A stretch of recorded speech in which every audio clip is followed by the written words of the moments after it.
Trucking Industry Conference you're not supposed to know about.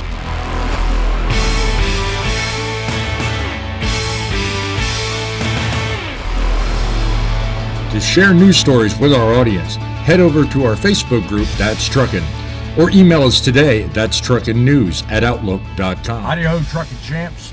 That's right, trucking news with an attitude. Brought to you by Truckin' City Media, my very own media company designed to do nothing but bring you the best in trucking news. Year after year, industry professionals gather and discuss the top concerns the industry overall has and ways to fix it. And fuel prices have continued to be the biggest concern in the last couple of years, for obvious reasons. Well, that's changing. Do what? Believe it or not, that's changing. Not long ago, one such conference was held and hosted by the ATA, and they discussed some of the top industry issues for 2023. You'd be surprised at how it's changed. According to the professionals at this conference, fuel prices are now the third top reason. They've fallen to the number 3 position. So that leaves a question. What are positions numbers 1 and 2? Stick around. You're going to find out. But first, my thoughts on the ATA. Comment below after this video and tell me if you agree with my take on the ATA. Trucking groups and trucking channels all over YouTube, other platforms, and the internet in general have long held that the ATA is a sellout to the independent truck owner. And these members managed to get that toss from the rulemaking that the driver needed absolutely no behind-the-wheel training time. Who were these two members of the committee? The American Trucking Association and the National Association of Small Trucking Companies. So if you're smart at all, you won't work for some of these carriers that support the ATA, whose mandate is get the trucks out on the road with a minimum of training, and let's line our pockets with the money from the trucks running. And it flies in the face of public safety. And the ATA is motivated by one thing, and it's not safety. Every time you turn around, they fight every piece of legislation, anything that could even give drivers a crumb. They get all their lawyers and everything to go fight it. Oh, we can't possibly pay drivers for the time. We can't afford any of this. I haven't found anybody yet at the ATA, not one person that I can find that's driven a truck legally in the United States. To understand an organization and their mission, one need not look further than the president at the very top of said organization. President of the ATA is one Chris Spear. Looking at his bio, there is nothing in his bio that to me suggests he has the experience necessary to fight for anyone other than the major corporations.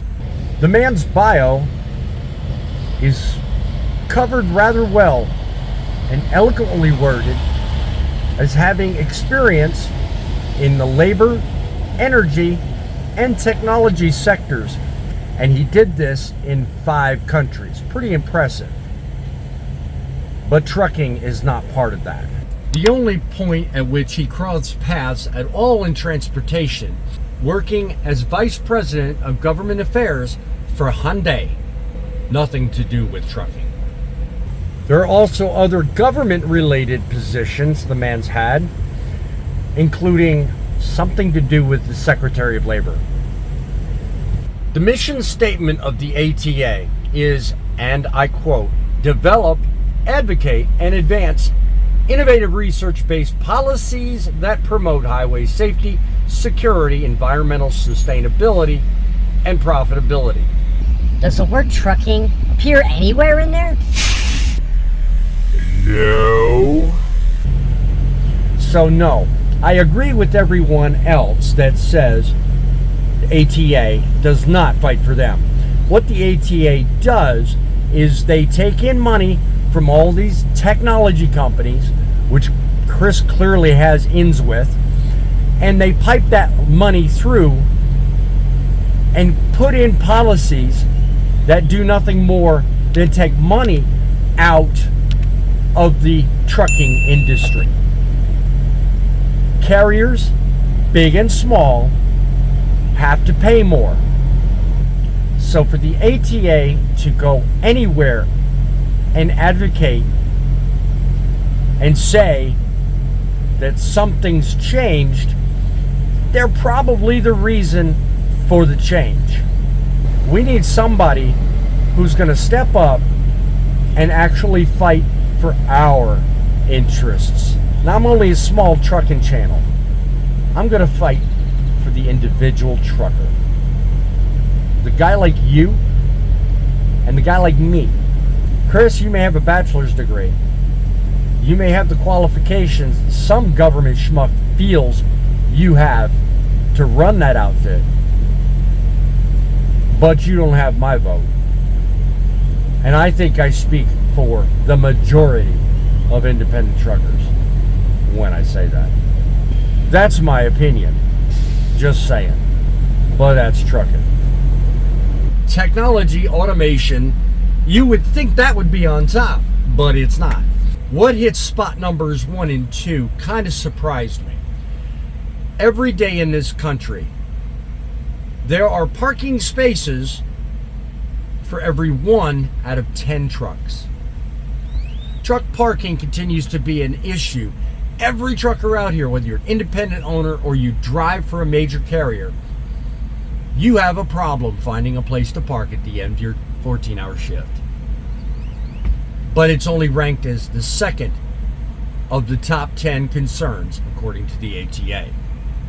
The very same concerns this non-trucking related president running a non-trucking concerned outfit says probably caused every single one of them, or at least had a hand in it. They have their hand in insurance.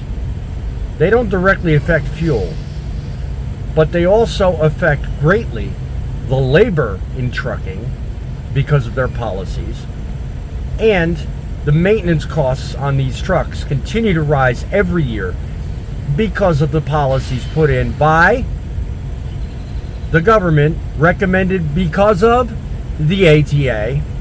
The economy is not on my list of major concerns. It burns my butt like a 3-foot-tall flame, but it's not the worst concern I have.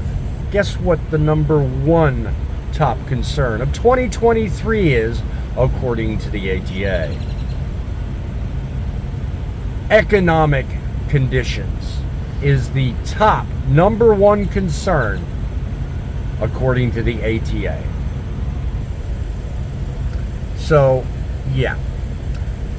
If you run across this report, shred it, burn it, and put it into file 13.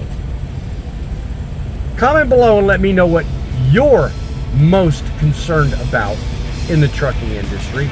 The people fighting for you and me are the men and women across this great nation of ours, running freight from port to port, house to house, shelf to shelf, and keeping America moving the way it should be. That's my opinion.